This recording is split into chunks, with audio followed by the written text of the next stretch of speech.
জয় শিব শম্ভু। বিছানায় শুয়ে এই একটি মন্ত্র যদি তুমি পাঠ করতে পারো আর উচ্চারণ যদি সঠিক হয়, তো তুমি 2 সপ্তাহ থেকে 3 সপ্তাহের মধ্যে তার রেজাল্ট পেয়ে নেবে। এই মন্ত্রের যে কত একটা শক্তি বা কত একটা পাওয়ার যারা করে তারাই জানে, এটা কিন্তু সবাই জানে না। তাই আমি আজ এই ভিডিওতে বিস্তারিত বলবো। আমার এই চ্যানেলে যদি নতুন হয়ে থাকো তো চ্যানেলটাকে সাবস্ক্রাইব করে নাও, কারণ আমি যা এই চ্যানেলে দিয়ে থাকি তা মানুষের ভালো কাজে লাগে। ভিডিওটি পুরো দেখার চেষ্টা করো। টেনে টুনে বা কেটে কুটে দেখলে তুমি কিছুই জানতে পারবে না। পরে কাজ না হলে আমার কিন্তু দোষ দিয়ে কোনো লাভ নেই। রাত্রিবেলা বিছানাতে শোবার আগে নিজেকে পরিষ্কার পরিচ্ছন্ন রাখো। বিছানা পরিষ্কার পরিচ্ছন্ন রাখো। বিছানা এবং নিজেকে পরিষ্কার পরিচ্ছন্ন রেখে বিছানায় শুয়ে যে মন্ত্র তোমাকে পাঠ করতে হবে, সেই মন্ত্রটা আমি বলে দিচ্ছি। ওম শ্রীকৃষ্ণ বাসুদেবায় নমঃ। ওম শ্রীকৃষ্ণ বাসুদেবায় নমঃ।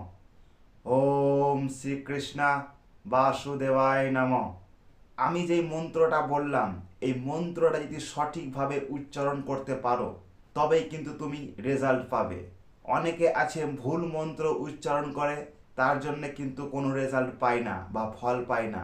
এই ভুল মন্ত্রের কারণে কিন্তু তার অবনতি ঘটে। তো এই যে আমি মন্ত্রটা বললাম, ওম শ্রীকৃষ্ণায় বাসুদেবায় নমঃ, এই মন্ত্রটা শর্টকাটে অনেকে বলবে ওম শ্রীকৃষ্ণ বাসুদেবায় নমঃ। এইটা কিন্তু ভুল উচ্চারণ। এটা সঠিক উচ্চারণ আমি কিন্তু প্রথমেই বলে দিয়েছি 3বার। এই মন্ত্রটা বিছানাতে শোবার আগে সঠিকভাবে উচ্চারণ করো, তবেই কিন্তু তুমি সুখ সম্পত্তি, টাকা পয়সা, ধন দৌলতে লাভ করবে।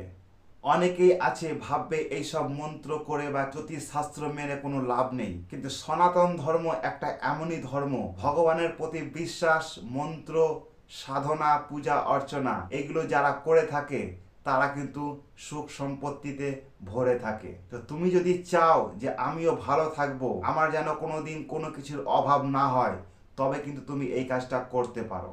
দেখা হচ্ছে পরের ভিডিওতে। জয় শিব শম্ভু।